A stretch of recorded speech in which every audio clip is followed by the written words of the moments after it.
The tympanum, or what we also call ear. Talk with our very, very special guest, Glaucio Pessoa.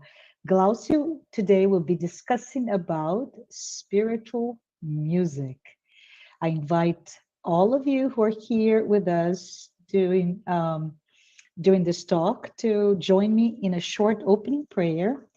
And with that, let us just close our eyes, open our hearts, open our minds to all that is good, to connect with God and all the spirits of light, our benefactors who are here. They're here with us. They guide us during our entire journey on earth. And we ask that all of us may be blessed. May our dear friend Glaucio especially receive the inspirations he needs during this talk, and that all of us be touched by his words. So be it. Glaucio, welcome. Hi, Welcome Marcia. to Good our morning. hi.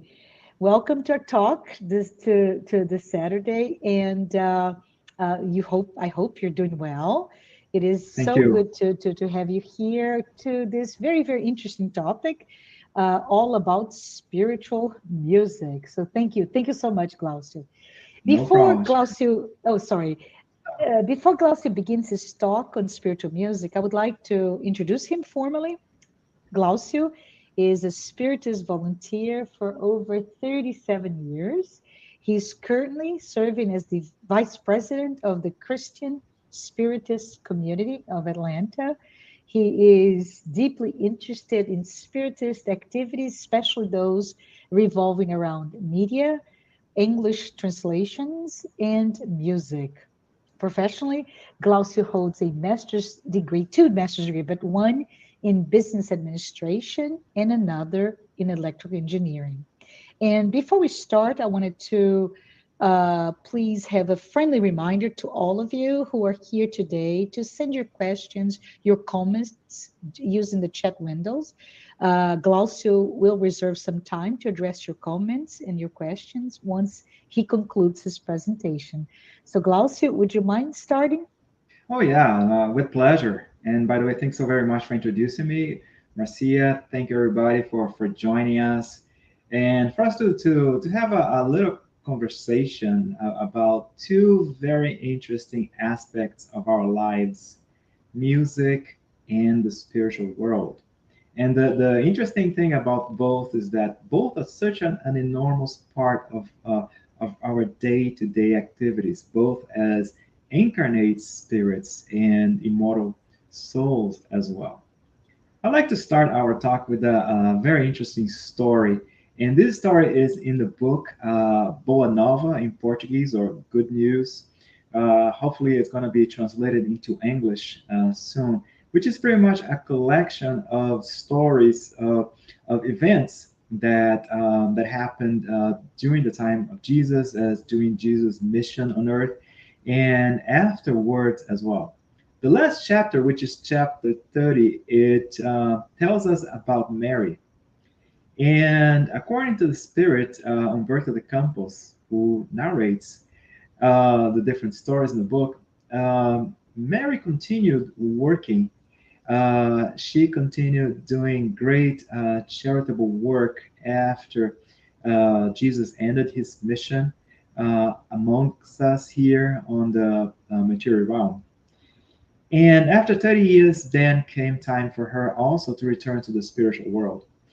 And due to her merits, due to her hard work, and also to the level of the spirituality that she has, she was actually received in the spiritual world by a multitude of spirits. Now, those are not just any kind of spirits. Those are what Humberto de Campos qualifies as angelic spirits. So she was welcomed by a caravan of very high spirits.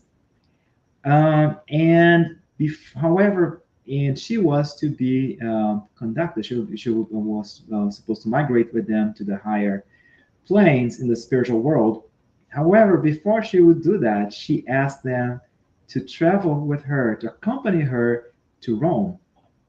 The reason being is that those were some of the initial persecutions against Christians, and she wanted to make sure that she would go there and give those spirits who were going to be martyrs a little bit of inspiration.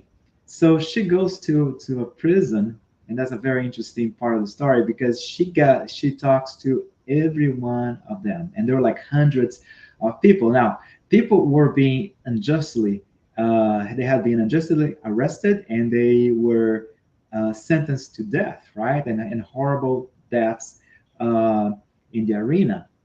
So, and then she prays with each one of them. Before she departs, she does something very interesting. She sees a young lady who's crying, who's very sad. She approaches this young lady and she inspires this young lady to sing. Now, the the young woman, she never realized why she felt like singing, but she started to sing. And as she started to sing, all the other prisoners, and they were like, the young, the old, men, women, children, and they were all started to sing as well, and they felt revigorated. They felt better and ready for their sacrifices. So it is very interesting here because Mary, in her understanding, she knew that how to leverage music to provide comfort to those spirits who were going through very unjust in our eyes, right? But going through some very tough tribulations. So we see that music in that particular example, it goes beyond just sounds, rhythms, uh, and how it impacts the soul. So today we're going to talk a little bit about this, about spiritual music, um, and with a focus on, of course, material music and how it affects us, but also on music in the spiritual world. So let's talk about music here, the way we understand it. So as incarnate spirits, or reincarnated spirits, I should say more precisely.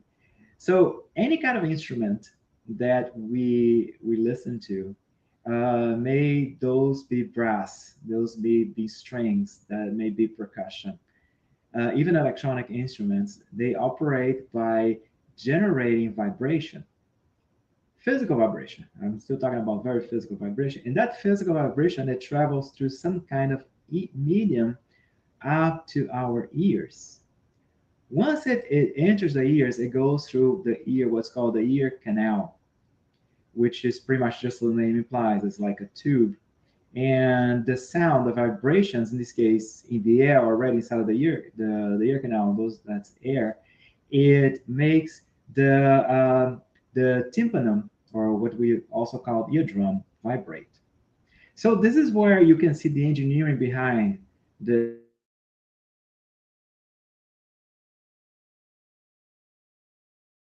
there are three small.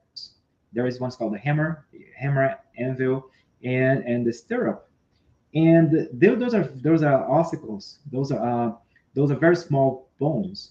And the purpose of those three bones working together is they amplify the sound. They amplify the sound up to 22 times.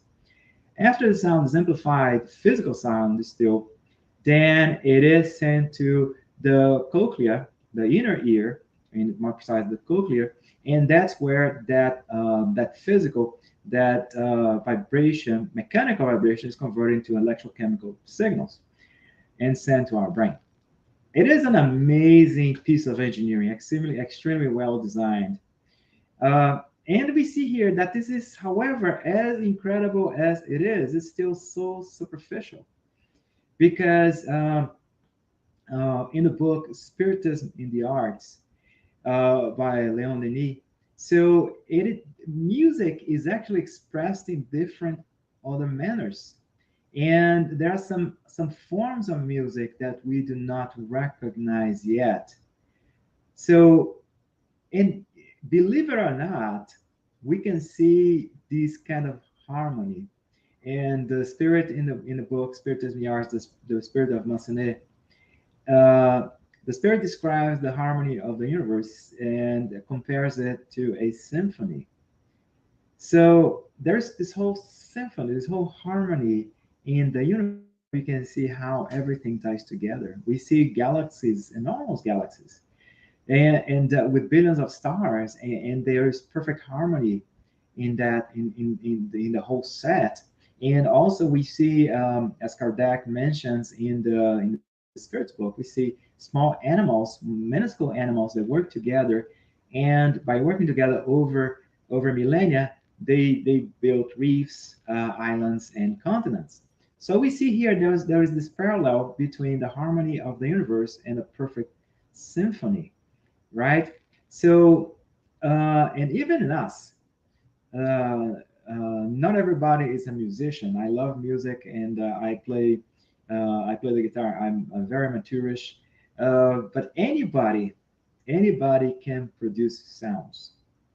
Anybody can hum a music. Now, some people are gonna hum music better than others, but everybody has this innate ability of producing producing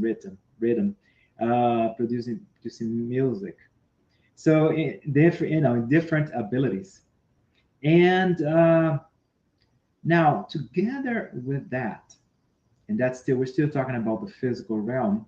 So together with that, now we see that there is this combination of the harmony of our thoughts, the harmony of our will, right? So we see that our thought is like a creative, is like a harmonizing element.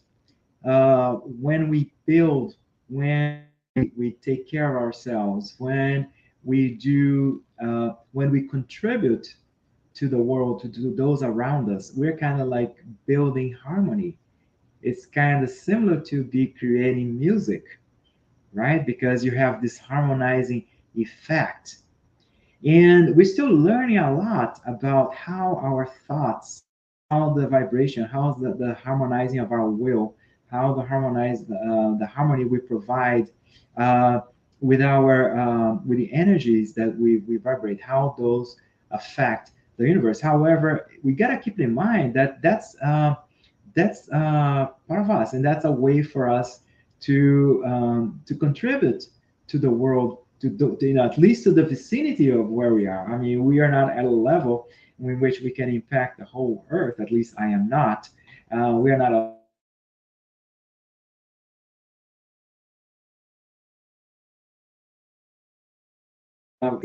but this music, this harmony that we produce with our minds, with our thoughts. This is part of this great symphony as well that we're still getting to understand. This music of the universe that gets into our lives in and out in such a way that we just don't perceive. And we see it's kind of like this creative thought that we have. It's can work in both realms. It can both work here, like I mentioned, how we can be constructive uh, in the physical realm, um, and also how it can also contribute again to the harmony and to the well-being, emotional and spiritual of our surroundings. So always, always for us to think how our thoughts, how we perceive, our attitude, it's kind of like, again, it's kind of like this music that we have. Always perceive that, we're like producing music, even though none of us can necessarily play instruments, but we're producing this harmony and these vibrations that we are spreading out all around us. Interestingly enough, Plato mentioned something very, very interesting and very pertinent. He mentioned that music is a moral law. It gives a soul to the universe, wings to the mind, flight to the imagination, a charm to sadness, and life to everything.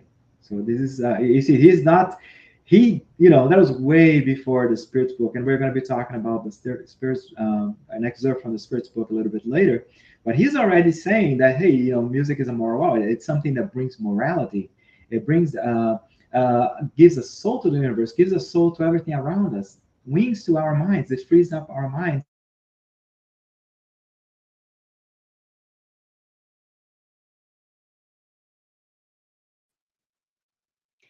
And Glaucio then and in Glaucio, conjunction with the whole, sorry to interrupt you. Glaucio, you froze for just a second. Can you go back to when you're talking about referring back again to Plato, that oh yeah, music gives a soul to the universe, because we missed what you're saying. I know, and I saw that. Thank you, Marcia. Yeah, So thank you. again, so again, Plato said right before the Spirits book that music is a moral law.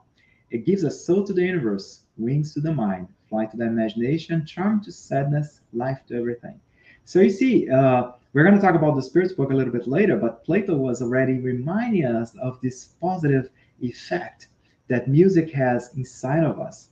And also how, indirectly he's saying how we, as being part of the harmony of the universe, we can contribute to music. We can, we can produce music by, without playing an instrument, but just being this harmonizing, have this harmonizing effect, not in the whole universe, but in that microcosmos around us.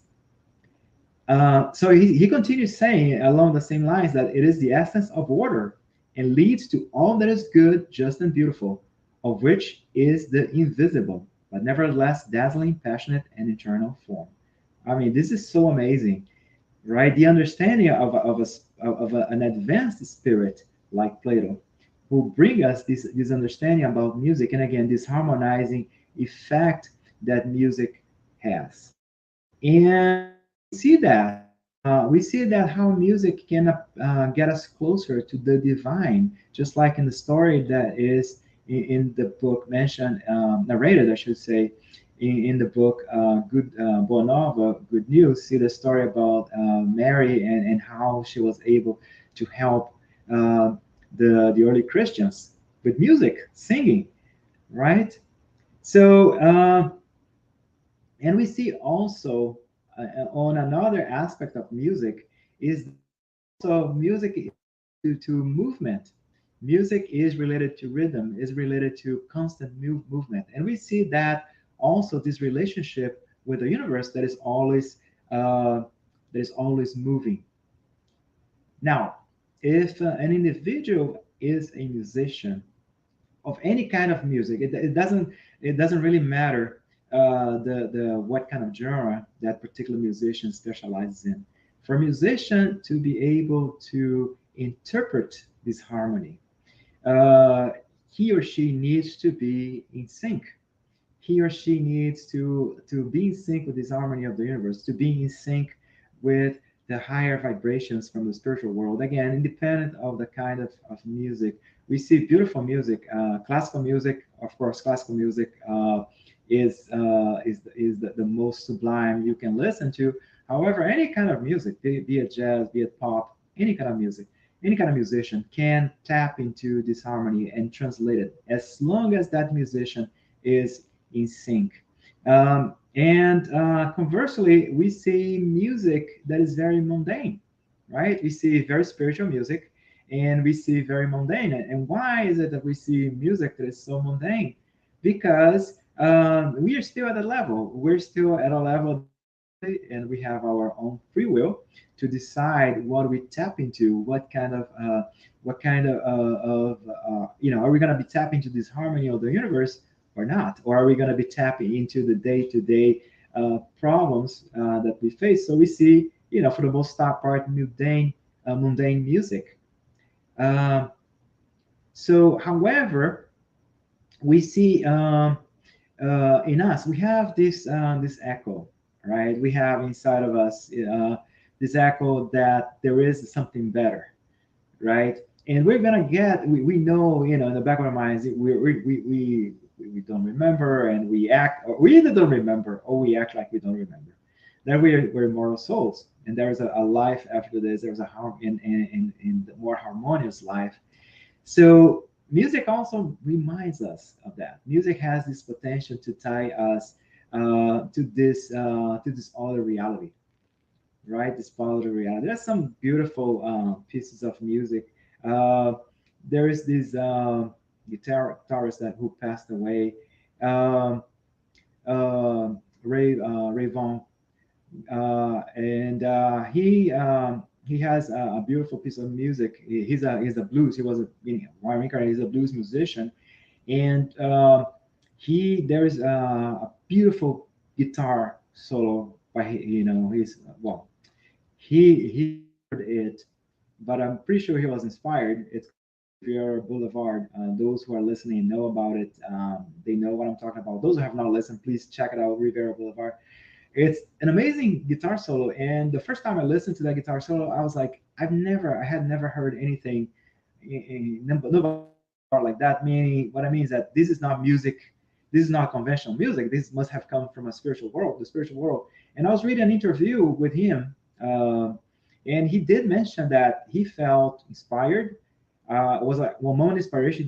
He didn't quite remember exactly just how he felt inspired. And he said he's not this is not like a spiritist or a Christian musician.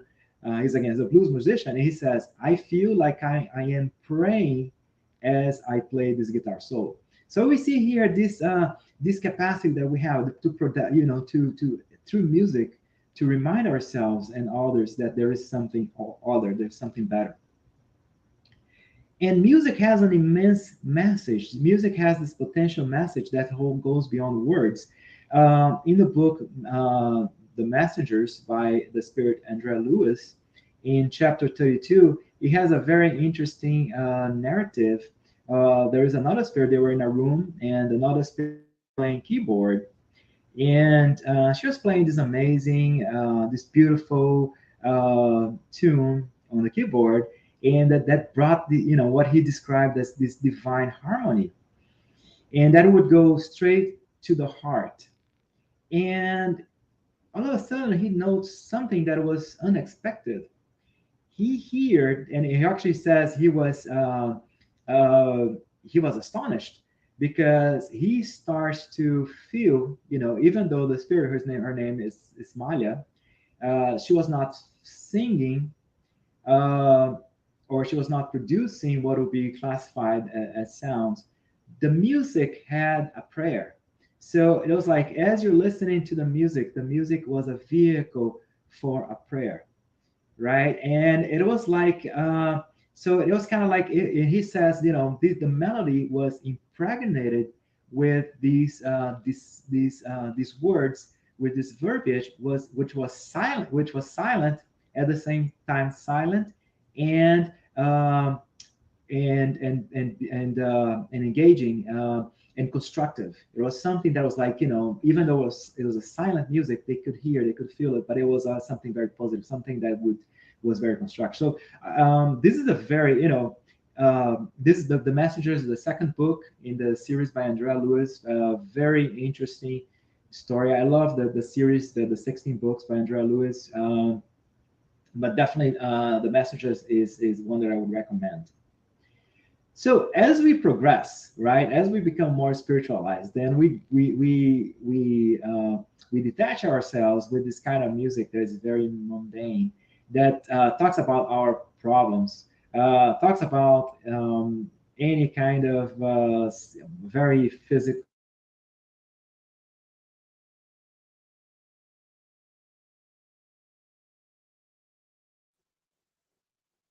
So we're gonna learn as we get. I did I freeze Glaucio, again? sorry to So interrupt let me go back again. here. You So you were as we evolve.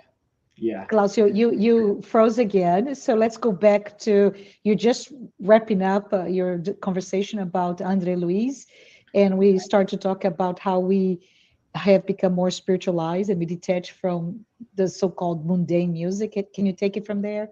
My Yeah, of apologies for course. that. No, actually, you know, it was my system was working until yesterday. Of course. So as we go beyond, right? I mean, we get detached now because our music, the music in general, most of the music we're going to listen to is going to talk about love problems, financial problems, crime. So why this music so common here on earth? Because that's where we are, right? Those are the mundane situations, the material situations that appeal to us. But as we become more mature, so we're going to be redirecting our thoughts, our interests to other kinds of music that are related to beauty and progress and growth of not only our growth, but the growth of the whole universe. We're not at that stage yet, but we are. And music, I would say arts, they have this means to inspire us.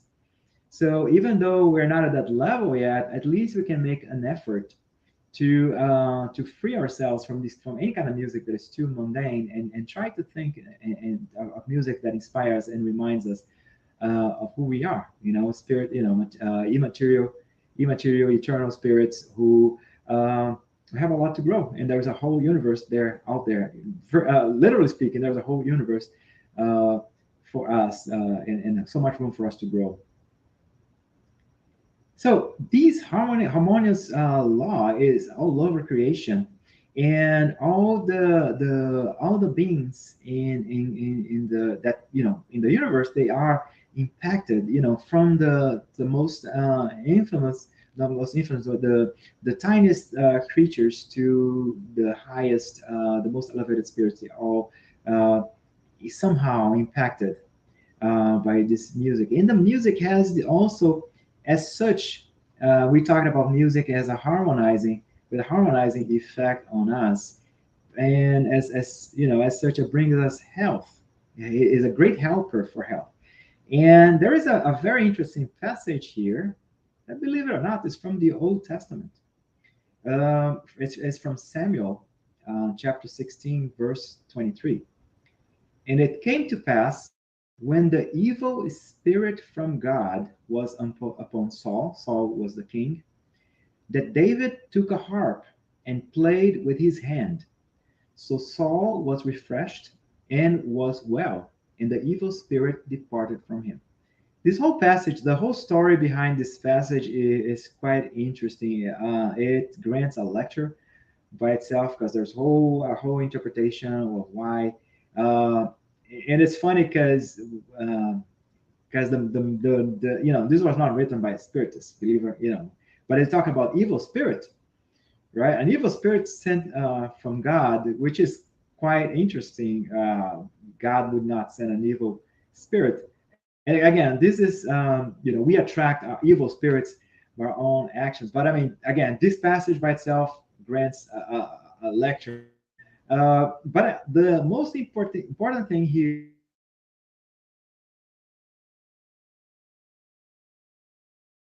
is right, and just that. So again, so when David took his harp and started playing, just by doing that, that allow the spirit, the inferior spirit, to depart. So we see here this harmonizing effect in us, right, in our surroundings, in our physical health, in our mental health, in our spiritual health.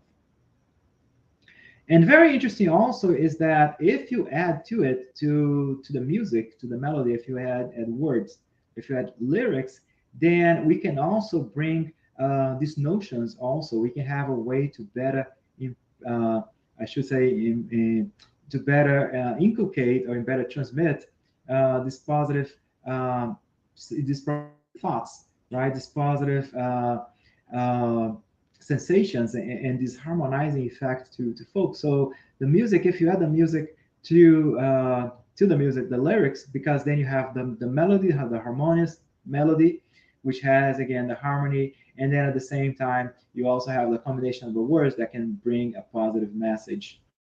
In the Spiritist Review from May of 1861, the Spirit Lamina, he he tells us that the serious religious, he calls religious music, it helps elevate the soul and the thoughts.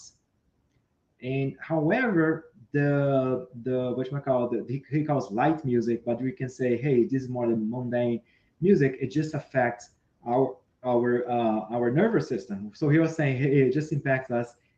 There's doesn't go beyond the mundane, as opposed to and kind of music, serious religious kind of music. So we just think about the example and some other religious lines of thought that apply music, hymns, the positive effect, and in our spiritist centers as well, the importance that help anyone, one of us who has music, even some kind of a musical moment with singing, or just some music in the background. The spiritist centers can attest the impact that music has harmonizing the activities. So it is interesting also, going back to the book Spiritism in the Arts, that the spirit lesson, it indicates that it is possible, right? If someone is an artist in any kind of artistic field, of course we're talking about music, but any kind of artistic field, there is a good likelihood that that individual is a medium, because again the medium has this ability, right? Has serves as this bridge, as this liaison between the spiritual world and the material realm. So you being able to translate this kind of music, this kind of harmony, into notes, into physical, it requires a certain kind of mediumship. And there is a mission. Musicians, they have this mission of bringing this harmonizing effect. It's quite interesting. If you think about when a symphony, you think about Beethoven, and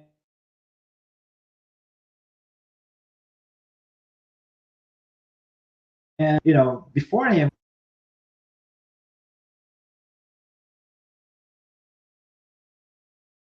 and then of course um, and also his master was Bach as well. So whenever you think of Beethoven, so just think of how a spirit like Beethoven had this mission to change our perspective in music. Another famous one here has and it's quite interesting, is Richard Wagner. And an aspect of Wagner's music, I mean, Wagner, Richard Wagner being an reincarnated spirit like us, he always has these. Even though he there's this spiritual aspect of his music. There's also a material, like if you think about the Valkyries. If you have you're talking about Valkyries, and you're composing about Valkyries. Now Valkyries, they are semi-material. In the mythology, in the Celtic mythology, Valkyries, they are semi-material, semi-material, like semi-spiritual beings, right? But they dress up in armor. So you think there's this spiritual side, but it still is tied up to a material aspect. So again, it's an aspect. It is the musician being a medium and receiving kind of influence from his own material perspective. And interesting enough, I mean, we're not just stuck to those musicians. Other great musicians came, and other great musicians will come. And as humans progress spiritually, as our Earth becomes a more advanced world from a standpoint, not technologically, but especially from a moral standpoint, we're gonna see some other great musicians that are gonna be composing to us and bring us more beautiful pieces of music that are actually gonna be helping us connect uh, with the spiritual more and more. funny that I spent 35 minutes talking about music, and it's spiritual music with a physical focus. Now we're going to talk about music in the spiritual world. And of course, I cannot kick off this conversation without referring to the Spirit's book, question 251. And this is how it reads, the question: Are spirits sensitive to music? So he's talking about spirits in general, incarnate and disincarnate. Uh, the answer, it relates a whole lot more to disincarnate spirits, because this is how the spirits explain it to us. Are you talking about the music created on earth? What is it in comparison to the celestial music, which is of a harmony that has no comparison on earth? Comparing the two is like comparing the wail of a savage to the sweetest melody. Lower spirits may enjoy your music because they are not yet able to appreciate anything more sublime. Music is an endless source of pleasure for spirits due to the impressive development of their sensitive qualities. This, of course, is in regard to celestial music, which is the spiritual, of which the spiritual imagination can conceive nothing more divinely sweet. So it's very interesting here that the spirits are explaining to us that, are you referring to music? Are you referring to your music? Right? And what is it compared to? And the spirits did not mention spiritual music. They talk about celestial music. They talk about music of the stars. And that has this amazing harmony. There's no comparison on earth. So it's like, comparing the wail of a savage to the sweetest melody. So we see here that the spirits, they say, yeah, you know music, you appreciate music here on earth. However, there is other music, there is more advanced music, there is this celestial music, and I'll go back to it in a little bit later. So there's this celestial music that is so incredible. Of course, us being at the level that we are, we enjoy our precarious music, but there is so much more.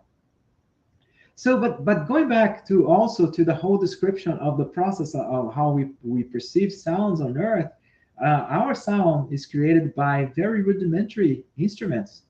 Just think about, if you play a guitar is a wood, is a piece of wood with 6 strings, right? And a musician does what he or she can to produce the best melody with that limited contraption. So now in the spiritual world, you have other of the means of producing music beyond matter. So how does that work, right? So basically, as we've been studying, spirits, all of us, right? Spirits, incarnate, disincarnate, we produce radiation. We radiate, right? Sometimes people say, hey, vibrations or radiation, right? Whatever, how you want to call it, how you feel more comfortable with that, with the term. So, but just like anything else, there's different qualities. The same way that there's different qualities, there's different qualities on different levels of quality of the music that you can produce. There's different qualities, different gradations in the quality of this particular radiation, depending on the evolution of the being.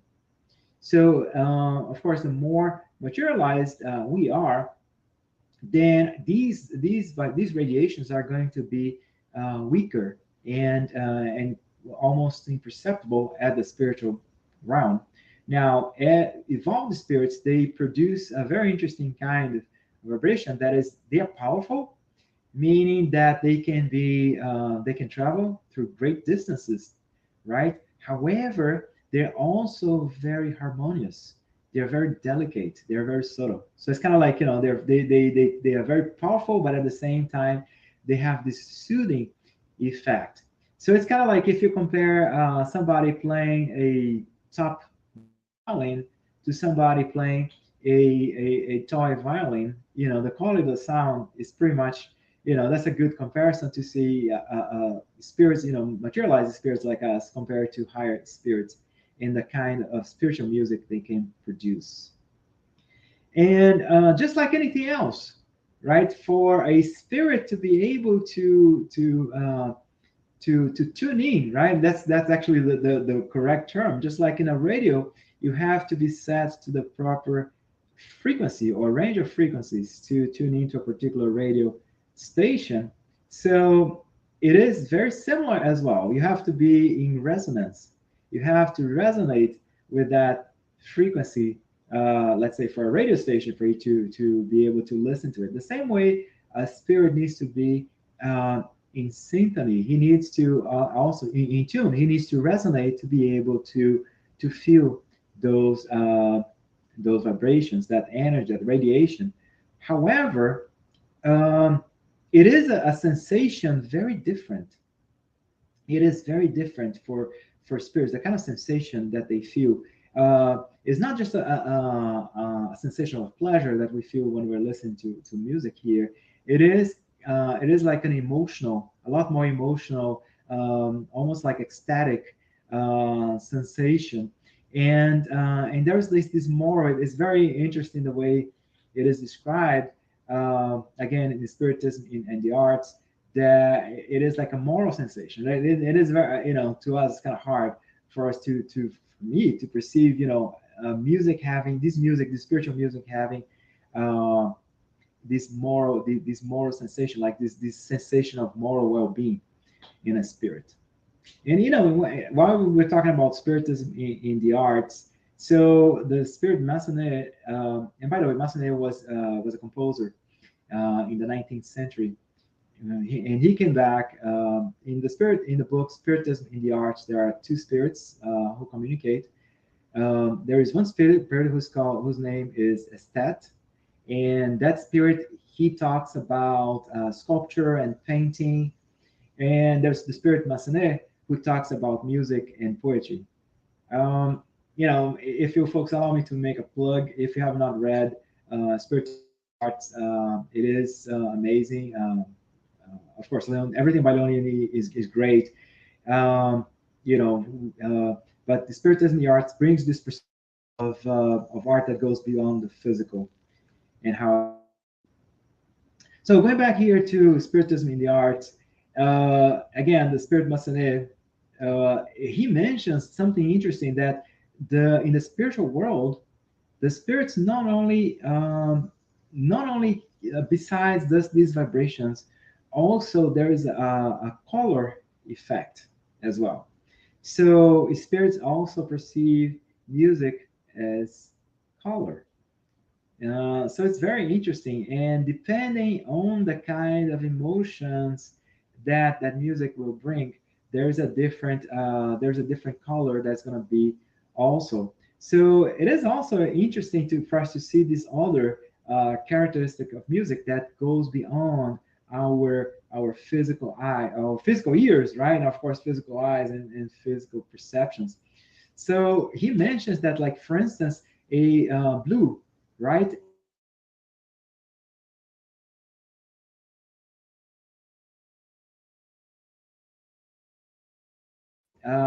Fashion.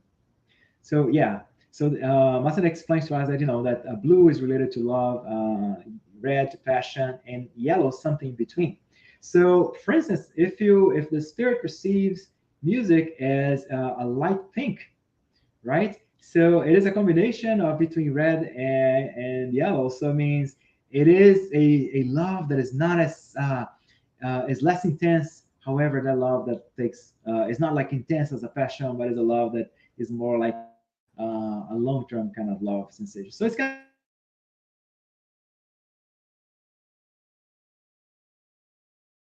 of that these colors, it's really interesting for us to see that these colors, as the spirits perceive them, they provide us feelings and sensations that we know of, but there are some other ones that we still do not perceive. So there is this different way to look at music. In the Spiritist Review of May of 1859, there's a short but very interesting interview with the Spirit Mozart, and of course the question to him was, it was the fifth item in that interview. It's a very short interview. I believe there are only 8 items, 8 questions, and the fifth question to him was, of course, to talk to Mozart, the spirit, you're going to talk about music. So they ask, can the music in the world where you live compare to ours? Okay, so can the music in the spiritual world compare to ours? And he's saying, you would have difficulty understanding it. We enjoy senses that you still don't have.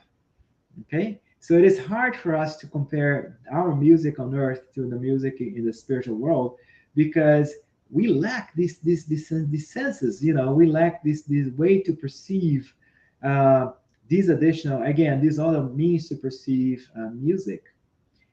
In the next question, question number 6 is, we were told that there is a natural universal harmony in your world that we do not know here. Again, talking about the spiritual world. And Mozart explains, it is true. You create music on earth. Here, the whole nature produces melodious sounds. So again, is this other paradigm, instead of you having to stroke an instrument and play some tunes, there is this other way to perceive this harmony of the universe that goes around, that is around you, right? Again, this whole universe so harmonious, from the microcosmos to the microcosmos to the macrocosmos. We see this whole harmony, and we do not always perceive it. So, and like I was mentioning before, higher spirits, they can produce these vibrations, and those angelic beings, they can send those to us, and those can travel. I mean, those are very powerful, very subtle, and very soothing, and they are able to traverse the universe and reach the atmosphere of whole worlds. And so it is up to us, right? It is up to us to be in sync. It is up to us. We have the choice to, we have our free will to decide, okay, am I going to be absorbing, I'm going to be in touch with this incredible music, right? These incredible vibrations that is coming from higher up, way high spirits that are reaching Earth, or am I going to close myself to them? And you see, even there, we have our free will. So in the next 12 minutes, I have I'll start concluding our talk here. And again, I'll be open for us to questions and have a discussion a little bit later. But let me just finalize here. So we see here that, so in Spiritism, we're just not, as Spiritists, we know this is not just one life, right? We have different shots at something that's called life, and that allows us to grow. And as we grow, we open our doors, the doors of our mind, of our spiritual mind, to a knowledge that is more encompassing. And as that our intelligence expands, because we both evolve both morally and intellectually, then we can have a better understanding of what's beautiful. And eventually, we're gonna be able to capture, to perceive this incredible music in the universe that is still escapes us. So the geniuses, the so-called geniuses, going back to spirits who are composers, the genius of music, they have been able to experience a little bit of that kind of that special music. We see here again in the Spiritist Review of 1868, there is the spirit, the composer Rossini, as a spirit. So he makes a very, he's an incredible composer, incredible classical composer. But he says here that, hey, I created, in summary, right? He says, I created so many masterpieces, but all I did was just to scrape the surface. He asks, I was able just to capture some of the pearls um, of the universe. He says, and he mentions, use the term, I robbed a little bit of this sacred fire. He said, I robbed some sparks of this sacred fire. And he says, us, right? He's talking about us, composers. They do not create anything, that they copy from the great book of nature. And they impress the masses, but the masses don't realize that sometimes they distort the music. The music's not really the same. So it is hard. Again, he's saying that our brains are still unable to capture, especially as incarnate, all the different variations of the music. So, and at this time, we're not at this point. Rossini continues saying, he's saying, hey, we're not at this point. He says later, much later, right? So again, he's saying as we evolve, we're going to be able to capture this kind of celestial music again. So the Rossini as a spirit now in posthumous works, he has a different paragraph. He explains to us that spiritism, as it moralizes man, humankind, it will affect us. It will affect us in great influence, and will impact our music. So it's saying, talking about spiritism, and pretty much the by spiritism here, the knowledge of a life after death. Knowledge that life goes on, that there's a spiritual world. So this type of understanding. So it is going to produce composers that will communicate their virtues through this music, right? So it's kind of interesting that if you think of Rossini, if you think people like Rossini, like Beethoven that we mentioned before, Richard Wagner, we think those people are virtuosos, like Mozart as well. Those spirits are virtuosos, but he's saying no. Whatever music, whatever great composers, they were great. They, like he mentioned before, they were able to just get a little spark of this sacred fire, just a little bit of spark of the music of the universe. But they're going to be actually virtuosos. The virtuosos are still coming. There's going to be this virtuosos notion about the spiritual realm and how to better translate that music. Now, on the other side, on the other hand, also the listeners, they're going to be prepared by spiritism. And again, spiritism being the knowledge about the spiritual world, the understanding. They are also going to perceive better this harmony. So they're going to be better prepared and better in tune to enjoy it, not only listen, but enjoy this serious type of music, this more spiritual type of music. And they're going to forget about this frivolous music that we see every day and that are so common among the masses. So everything that we talked about here shows us a different perspective of music, and that's spiritism. As a spiritism, I can speak as a spiritist. So we see here that the importance of the music that is not just sound, the importance of the music that brings us a message, be that message as part of the lyric, be it part of the melody. There's something that is that can be used to either help us elevate us, help us connect to the spiritual world. And so we gotta,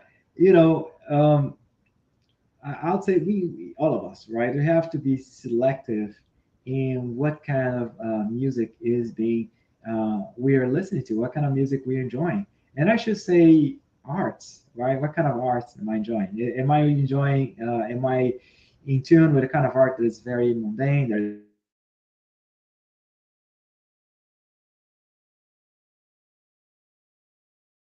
There's kind of art that connects me to the spiritual. A kind of art that reminds me that there's so much more.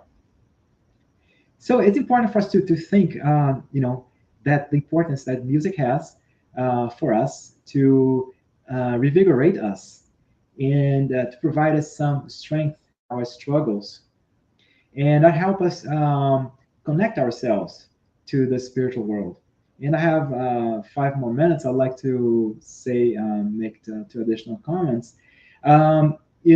Just for us also, we talked about the harmony of the universe. So our lives are like symphonies. There is a harmony in our lives that we gotta think of. There is the music that is being played in the whole universe. The whole universe has all these incredible, amazing laws, We understand very few of them, and those laws, they dictate the way galaxies work, but also they dictate on us as well. So let's try to recognize the music in our lives. Meaning, and what I say by that is the harmony of everything that happens. Like the old anecdote about King Solomon about the ring, right? He asks for a ring that will remind him of good times and bad times, and pretty much the ring, the goldsmith produced a ring for him that read, "These two shall pass." So, both the good times and the hard times, they shall pass, because that's how we are here on earth. But it's important for us to think of this harmony in our lives as we're going through the best of times, great of times. Think, hey, this whole harmony. Of course, when I'm feeling good, I feel, oh my God, I'm harmonious, right? But also for us to realize that when things don't go so well, when we feel that, hey, I'm either hitting rock bottom, or I'm going to hit rock bottom. That's how things are.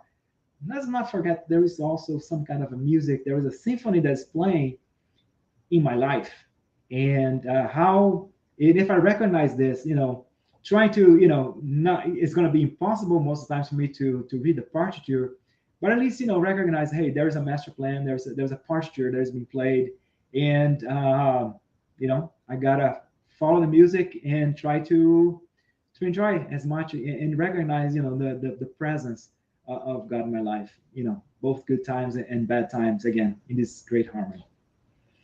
Wow, that's all I had here planned, but let's open up for our discussions and talk about uh, whatever everybody has in mind. Oh, Marcia, I cannot hear you, Marcia. I don't know if it's just me. You're right. Thank you. But I want to say thank you. Thank you so much. As you know, I moved to Nashville, a music city, about 4 months ago. And indeed, music is everywhere, every street. But there's definitely a very mundane type of music. So very interesting to understand music, spiritual music, our own mundane music, but most important, the call to action to understand how we are playing the symphony in our lives. So thank you for that. Such an enlightening discussion. I really appreciate. I want to tell everyone that we're open for comments and questions. So please send your questions so that Glaucio can talk to them.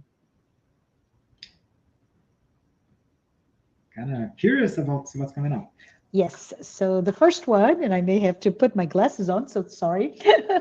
So love the idea that one, all of us can create music, and two, through it, we can contribute to the emotional well-being in our surroundings. Can you give examples of how we can bring harmony and well-being in our day-to-day lives? Yeah, so I was mentioning before about this whole idea of thoughts and harmony, and using this organizing process of a thought and a harmony as a creative force, right? Mhm. And also the power of will and the energy that we vibrate. So with a combination, because everybody, everything starts with the will. Be willing to do it. Mhm. So now, so to summarize, is as we harmonize our thoughts, as we, in wherever situation we are, the very least we can do is to maintain ourselves in harmony and calm, or at least as calm as we can be, as harmonious we can be, to irradiate those around us. So pretty much for us to be like a beam of positive energy, regardless of where we are. On Earth, we are blessed on Earth with the opportunity to deal with spirits of different levels, creatures, beings like us, who are growing like us, right? In different levels of understanding, different spiritual backgrounds, right? Now, we know about this. We know about our potential to inspire and to produce this harmony, that you can, you can call this spiritual music, but it's our vibrations, our positive vibrations. So if I'm in a situation that in which, let's say, in an office environment, for instance, where we spend, at least 1/3 of our lives, if we're talking about 8-hour shifts, right? Some people work more, but if you're in that environment, you at least have an opportunity to be a focus of peace wherever, in that particular work environment or family, and be this harmonious music by your thoughts, by your feelings of harmony, and by that that you're producing. Absolutely. I totally love the idea of how we could be that beacon, right? So that source of light and harmony. Yeah. Yes. Thank you, Glaucio. So another question that came is: we normally use classical music to help us elevate our vibrations. Isn't it an old habit, not allowing us to be so open to new music? Yeah, it's interesting because wherever you read, right, in the Spiritist doctrine. Now, I love classical music, so I'm gonna give a biased answer. Uh, but wherever you read in the literature, spiritual literature, nobody says classical music. I haven't heard, right? There could be, but nobody says you gotta listen to classical music. People say music, right? And what they say, whatever music you listen to, that's not compared to the music in the spiritual world. So if you go, the funny thing with classical music is kind of like you never go, usually you would not go wrong, right? It's always be this very harmonious, usually very harmonious, very peaceful. So if you go with classical music, however, there is pieces of music everywhere. There's like, and again, that's us. We have our free will to select what kind of music. There's, of course, there's new age music. If you can listen, a lot of new age music, jazz music, beautiful, harmonious jazz music, pop, blues, of course, popular music, think about some harmonious popular music. So I would say, I will not say it's a habit. I'll say usually you do not go wrong with classical music to harmonize. However, yeah, again, we should all be open to different ideas, and definitely there's beauty in any kind of music you can listen to. I haven't found anything heavy metal, but maybe there's a spiritual heavy metal musician out there. I'm not sure yet. Awesome. So let's see what's the next question.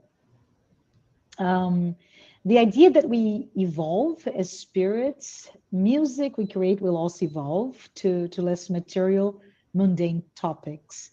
Can you perhaps talk a bit about how our feelings and emotions reflect our own spiritual maturity, and as such, how we prefer to surround ourselves with those at the same spiritual maturity as us? I think you talked about it at the end of your topic on resonance, right? Right, right. So it's a question of affinity. Mm-hmm. And again, um, the same way as we progress, we see life from a higher perspective, right? These petty, our problems. I mean, to us, our problems here on Earth, they're big problems. But as we get more evolved, as we get morally, intellectually, uh, uh, more perfected, then we have a different perspective, and we can see sometimes a situation that apparently is very serious from a mundane standpoint, as something that is, that's just a passing phase, right? So, and that, based on what I read, that's what happens with our music as well. So, if us, right, and each one of us is a spirit with his and hers, and his and her own spiritual experiences, and those experiences help build us who we are. Believe it or not, we're the best version. We are the best. We're like the version 3.0 or 4.0 of whatever we were before, right? So, and as we evolve, we start to focus less. So sometimes you see, sometimes we have opportunity just to, if you flip through the radio stations, you're gonna see music that talks about very bad things, right? There's music that's, literally, that talks about below mundane things, Mm-hmm. right? It talks about, use of drugs, excess money. Again, people, we have our free will to check, to select whatever music we like. We see music that talks about love, right? We see music that talks about very ephemeral love, and then we see music that talks about love that lasts forever, Yeah. right? And there is a composer in Brazil, not a musician in Brazil. He's a spiritist. His name is Nando Cordel, and all most Brazilians would know Nando Cordel from our, from Marcia and my. No, he's not. He's from our region, not from our state, but in Brazil. But it is funny that he's a spiritist, and his music is all about love. And he was here talking about whole story of how he became a spiritist. It was like a comparison between his music and his journey as a musician, as a journey as a spiritist as well. So pretty much, what it boils down to is that we feel attracted, we feel affinity for those things that appeal to us, depending on our level, and we're gonna feel affinity for those who are close to us, like you mentioned, Marcia, those who are in tune to us, right? So yeah, I mean, if it's a very, if it's a particular concert, you're gonna see people who appreciate that kind of music and could have possibly some kind of a background that is similar to mine. And by background, I don't mean just in this life, but from previous lives. So I mean, it all boils down again to our level of understanding, how we expand our minds, and affinity as well. Absolutely. Absolutely. Love the reference to Nando Cordel specifically, and his own journey, understanding spiritism, his own understanding of it, but also how it's translated into music. So absolutely. Let's see if we have another one. Another question that we have is, a music genius would have to reincarnate without their music abilities in order to evolve in other areas. Is this correct? Can you comment? I mean, as our progress involves us not only just focusing in one area. So if you're a music genius, that means that you are so good at it, right? You're like you're like beyond the master. So two things, right? Definitely, even though he's a genius here by our earthly standards, that spirit will have an opportunity to continue. Again, our music still very. If a spirit as a genius as reincarnated here amongst us, that means that he can perceive this music better than us, but that he is like at the top of his game as far as the music it can get, as music can be, like Rossini was mentioning. So it is possible that the spirit can be reincarnate again in this planet, or maybe have an opportunity to go to different planets to continue advancing on that. However, our evolution is not focused. It's not like, when you go to school and you go through progress through school and then you decide to go beyond, you go to graduate school and be, and get a PhD or a doctorate in one area. You become so specialized in that area, right? That you learn a lot. You become the subject matter expert in one field, right? So our evolution is not like that. We're going to all become, subject matter experts in different fields. So it is possible that the spirit would come back in a different, he may ask, right? We all, he might ask to come in and to evolve in some other aspects. I dare say this is Glaucio's opinion, that just like in anything else in life, however, just like anything else in life, and this is my opinion, this is me speaking. So whatever we learn in one field helps us in other fields as well, right? There's a connection, believe it or not, there's a connection between music and math.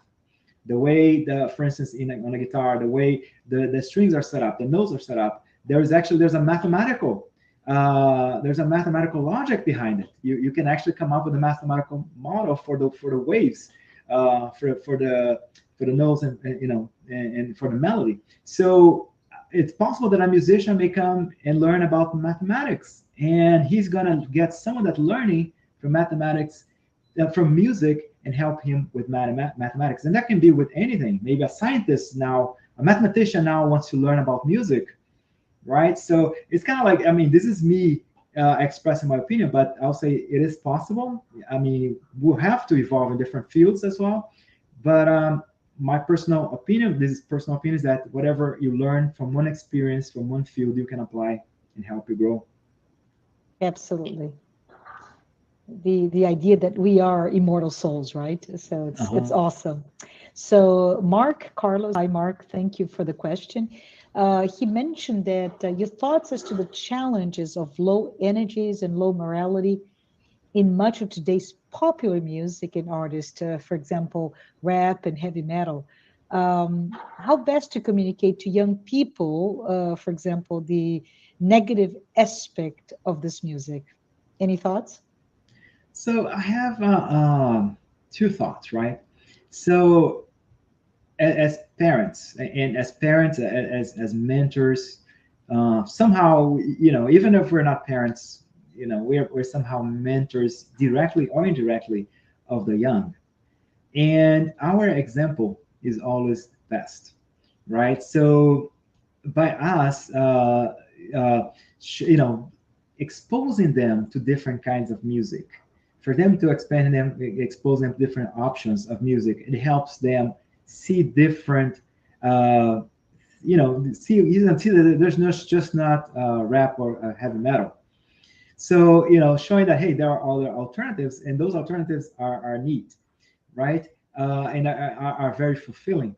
Now, what I learned as a parent is that whatever you tell your kids, they're going to do the opposite. So if you keep telling your kids, hey, don't listen to rap, don't listen to heavy metal, what's going to happen? They're going to listen to the heaviest metal, and the rap with the most explicit lyrics. I mean, that's part of a spirit going through that process of adolescence goes through, is that process of independence, right? So I mean, sometimes exposing, and talking to them and making them think, right? And say, hey, this song talks about drug usage, but this is not something that that is very constructive, or that heavy metal song is talking about death.